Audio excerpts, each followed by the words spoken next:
vamos retomar a conversa anterior, daquela que a gente trazia aqui com a Luciana Verdolim, que é o fato do parlamentar do União Brasil, Pedro Lucas, não aceitar a indicação que ele já havia negociado, inclusive, com a ministra das Relações Institucionais.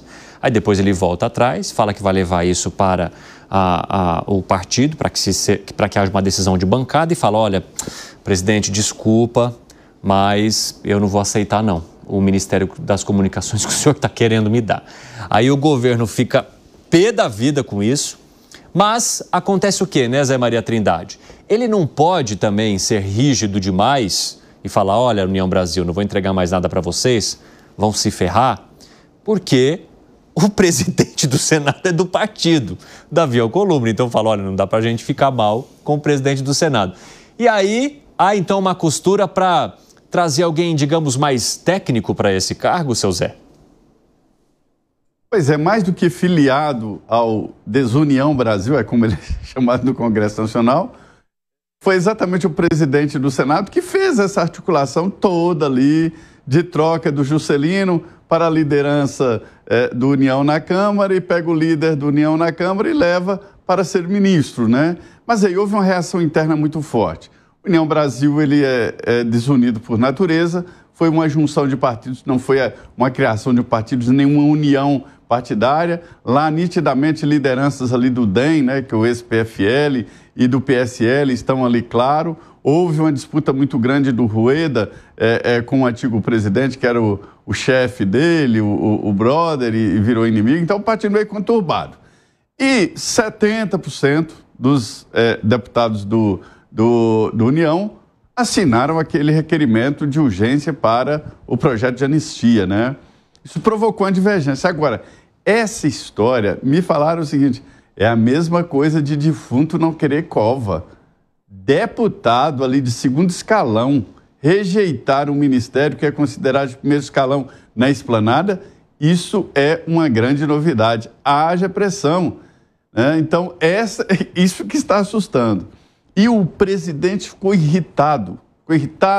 Ele inicialmente culpou a articulação política e mostraram para ele, não, o cara já tinha confirmado. E não pode ser assim, porque você só pode publicizar um convite quando ele é aceito.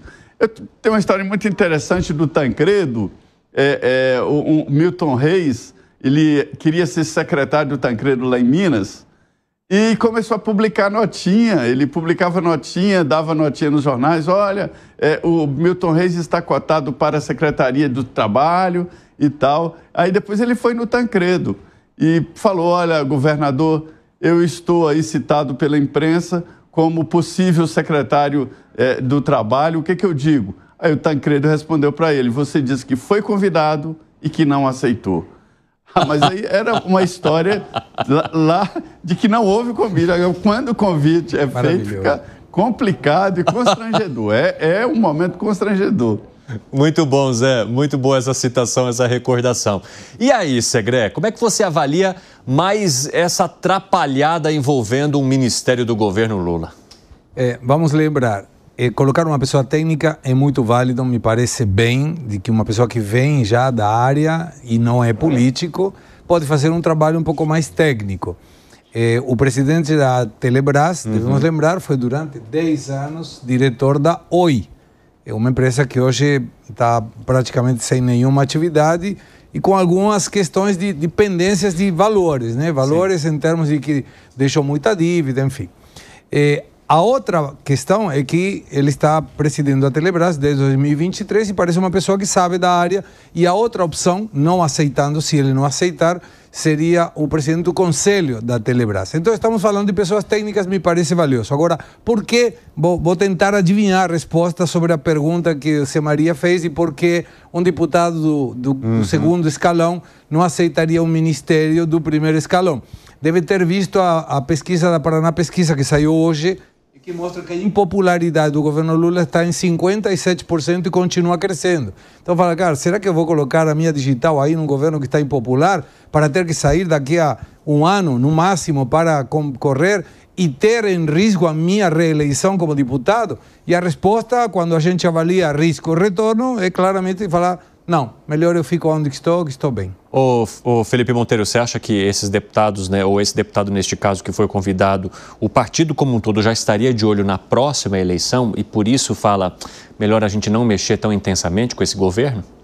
Não, discordo completamente, Cine. Discordo que o Segré colocou aqui, em todos os aspectos que ele falou, né? Por quê? Primeiro que é errado você achar que um político encabeçando o ministério é pior do que um técnico. Pelo contrário, político bom consegue angariar e consegue chamar técnicos bons para trabalhar para você, né?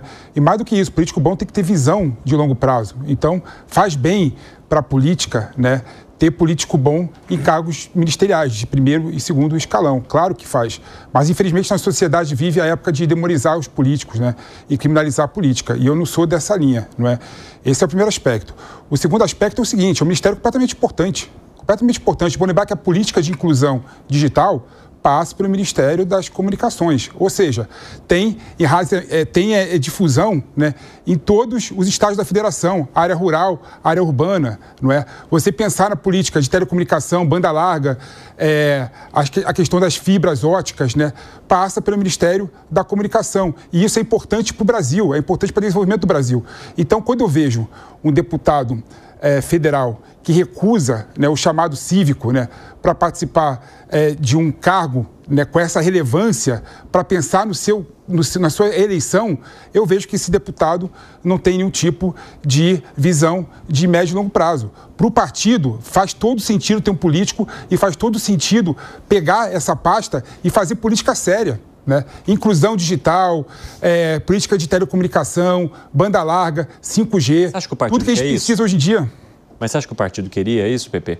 Acho que sim, e mais do que isso, é uma pasta transversal também, porque eu posso fazer, por exemplo, política junto com o Ministério da Educação para colocar fibra ótica nas escolas, colocar 5G nas escolas, então, ou seja, dá para você ter uma visibilidade muito grande. Okay. Aí vem o Segré e fala assim, não, ele olhou a aprovação do Lula e falou assim, ó, eu não vou participar desse governo. Pelo amor de Deus, Segré. Bom, não é possível que nossos políticos pensem dessa forma, né? Com o olhar completamente restrito e estrito. Quero agregar, eu traçaria uma folha em branco, coloco uma linha no meio, coloco vantagens, desvantagens. Quando eu coloco vantagem, coloco tudo isso que você mencionou, é lindo. É utópico, mas é lindo. Bonito. Vamos trabalhar para isso. Você trabalhou no setor público, eu também trabalhei, sabe o difícil que é mexer a máquina pública. Mas mesmo assim, aí quando coloca nas desvantagens, vou resignar, se Maria eram 30 ou 40 milhões de emendas por ano. Vou resignar, aí vou, menos 40 milhões de reais de emendas por ano. Governo impopular, 57% de imagem negativa. Se pintar na telha que precisam desse cargo, sou ejetado em 5 minutos. E vai falar que sim, mas nem a pau. Fala, Gani. Olha só, se fosse em outros tempos, Evandro, é claro que o União Brasil, obviamente não existia União Brasil, né? Existia lá o DEM, o antigo PFL, teria aceitado. Por quê? Porque um ministério lá atrás, Evandro, significava cargo, significava o poder da caneta, significava dinheiro, mas hoje você não precisa de um ministério. Por quê? Porque você tem as emendas parlamentares, né? Então, esse charminho aí do União Brasil em não aceitar tem muito a ver com o empoderamento hoje dos parlamentares e também concordo absolutamente com o Segré, com o fato do governo estar enfraquecido. Então, é uma questão lógica. O parlamentar, o partido, faz uma conta. Bom, eu vou associar a minha imagem a esse governo e correr o risco de perder a próxima eleição, de ter aqui, de alguma maneira, a minha reputação arranhada. É essa conta que fazem. Agora, se fosse em outros tempos, que o poder de um ministério era muito maior, o poder financeiro, mesmo entrando numa canoa furada, talvez valesse a pena. Mas hoje você não precisa, porque você tem o dinheiro garantido pelas emendas e não precisa se associar ao governo.